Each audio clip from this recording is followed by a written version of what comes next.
आज की दूसरी कहानी मुझे लतिका जी ने भेजी है। लतिका गांगी, जो कि बांग्लादेश से है। उन्होंने मुझे उनके साथ हुआ एक अनुभव मेरी आवाज में सुनाने के लिए कहा है।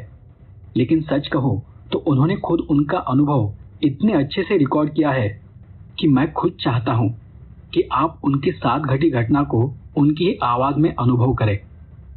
तो चलिए आज की इस दूसरी कहानी को सुनते हैं। हेलो शिवराज सर जी, आपकी लाइव स्ट्रीम में मैं जुड़ी थी तो आपको मैंने जैसा बताया था कि मैंने एक बार मेरी मदर का गोस्ट देखा। मतलब वो मेरी मदर नहीं थी, लेकिन वो उसका रूप लेकर आया था गोस्ट। और वो एनकाउंटर मेरे साथ हुआ जब मैं छोटी थी। मैं बहुत छोटी थी, मैं 5 साल की थी। और मेरे फादर जो है वो इंजीनियर हैं। तो तब मैं जब छोटी थी वो नए नए इंजीनियर, मतलब नई नई उन्होंने कंपनी ज्वाइन करी थी और उनकी शिफ्टिंग हुई थी, पोस्टिंग हुई थी बांग्लादेश में। तो हमको मूव करना पड़ा बांग्लादेश से इंडिया से बांग्लादेश। और उस वक्त मैं 5 साल की थी। तो जैसा मैंने अब जो हुआ मेरे साथ, अब मुझे ये समझ आता है कि जो बच्चे होते हैं उन्हें छोटी उम्र में ऐसी चीज़ें दिखती है जो कि आम तौर पे बड़े लोगों को ना दिखें। तो मैं जब 5 साल की थी और मैं बांग्लादेश में थी, आपको शायद पता हो कि वहाँ पे काला जादू वगैरह सब बहुत होता है। खैर उस वक्त तो मैं छोटी थी तो मुझे पता, मतलब ऑफ कोर्स ये सब नॉलेज नहीं था। लेकिन ये वाक़या ऐसा है कि मैं अपने पेरेंट्स के साथ सोती थी और मेरी मदर बीच में सोती थी, मेरे फादर, मेरी मदर और मैं अकेली, मतलब इकलौती बेटी थी। तो ऐसा हुआ कि रात के समय, हमारा कमरा छोटा ही था।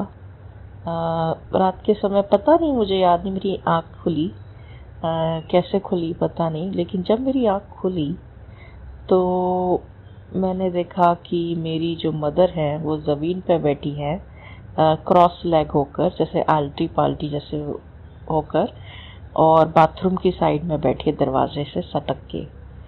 तो मुझे देखकर, जब मैंने देखा तो मैं हैरान हुई। और वो हूबहू मेरी मदर जैसी शक्ल की थी। और मेरी मदर की जैसी येलो कलर की नाइटी पहनी थी, जो जैसी उनके मेरे मदर के पास है और जैसी वो पहनती हैं।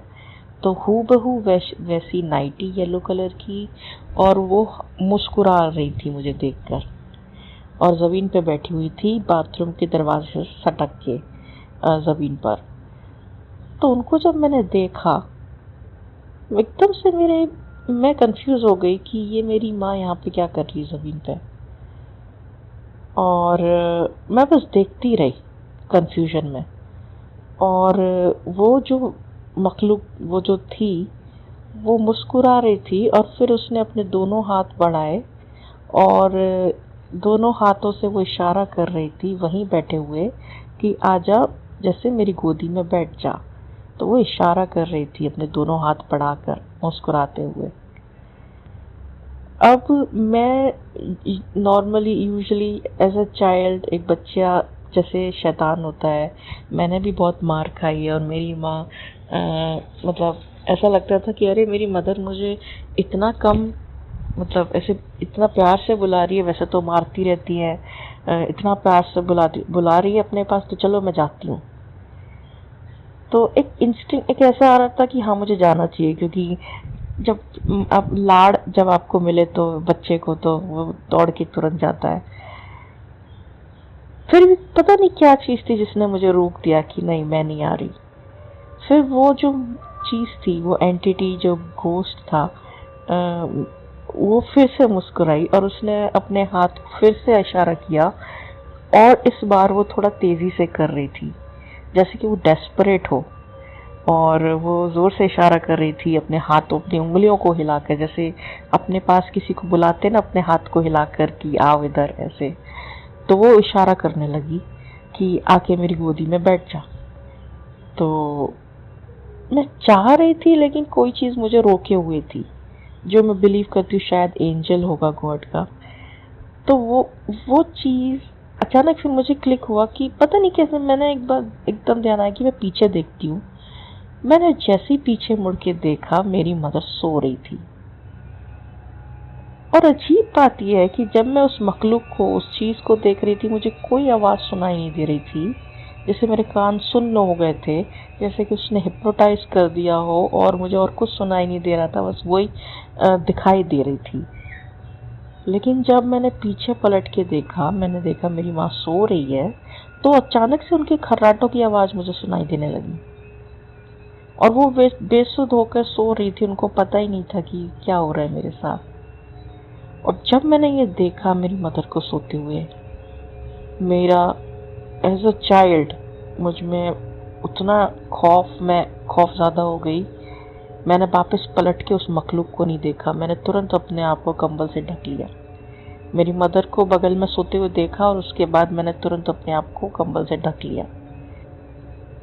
और पता नहीं कब दूसरे दिन सुबह हो गई और मैंने किसी को बताया नहीं। ये मुझे इतना साफ याद है वो जो था एक्सपीरियंस, कि मैंने ना बताया किसी को, मेरी मदर को भी नहीं, और मैंने पूछा भी नहीं किसी को, मतलब मेरी मदर को, कि तुम बैठी थी क्या ज़मीन पे।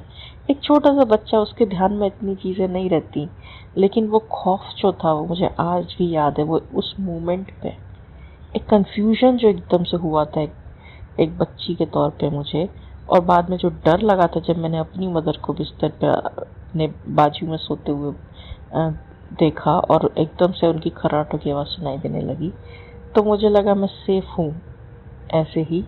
और मैं तुरंत ब्लैंकेट अपने सर पे ले लिया और बस फिर दूसरे दिन मुझे याद है कि सुबह हो गई। तो आज भी वो वाक़या मुझे इतना क्लियर याद है। उसके अलावा मेरे साथ एज़ सच कुछ ख़ास नहीं हुआ, लेकिन ये एक वाक़या था जो कि मैं शेयर करना चाहती हूँ। और आप इसको अपने अंदाज़ में, अपने तरीके से आप उसको बिल्कुल शेयर करिए इसमें। और आप जैसे भी आप इसको और खौफनाक, डरावना आप उसको डिस्क्राइब कर सकते हो उस गोश्त को। वो बिल्कुल मैं हूबहू मेरी मदर जैसी थी, लंबे बाल और येलो कलर की नाइटी पहनी थी, और मिडिल एज वुमेन, उसके माथे पे बिंदी थी और एक छोटी बिंदी थी, और वो मुस्कुरा रही थी।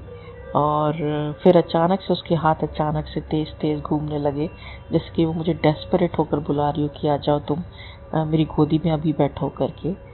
तो ये उसका होलिया था और कोई आवाज़ नहीं आ रही थी, एकदम सन्नाटा था जब मैंने उसको देखा। लेकिन मैंने जैसे ही पलट के देखा तो मेरी मदर की आवाज़ मुझे सुनाई देने लगी, जैसे कि मानो मैं उसके हिप्नोटिज्म से बाहर आ गई हूँ।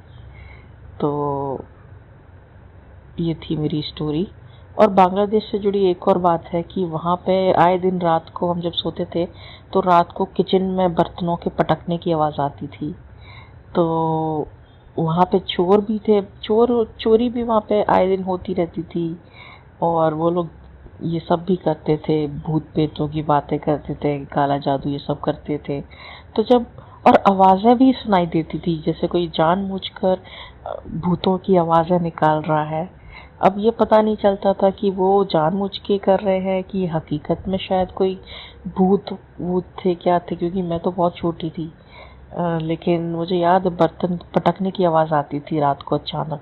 तो मेरी मदर उठ के रात को देखना, कभी कभी देखती थी कि कौन है, और जैसे ही वो किचन की लाइट ऑन करती थी तो तुरंत से खिड़की में जो भी आहट महसूस होती थी खिड़की की साइड से, वो एकदम से चली जाती थी। तो क्या पता वो गोश्त है, क्या पता कि वो चोर भी हो सकते हैं। लेकिन बहुत अजीबोगरीब हादसे हुए मेरे साथ बांग्लादेश में। और वहाँ रोज़ सांप निकलते थे हमारे घर से, रोज़ सांप निकलते थे। और बहुत अलग एक्सपीरियंस था बांग्लादेश में, even as a child I remember. तो ये थी मेरी स्टोरी। आप इसको अपने तरीके से ज़रूर इसको पब्लिश करिए। मैं आपकी वॉइस की बहुत बड़ी फ़ैन हूँ, and I love your long stories. Thank you so much.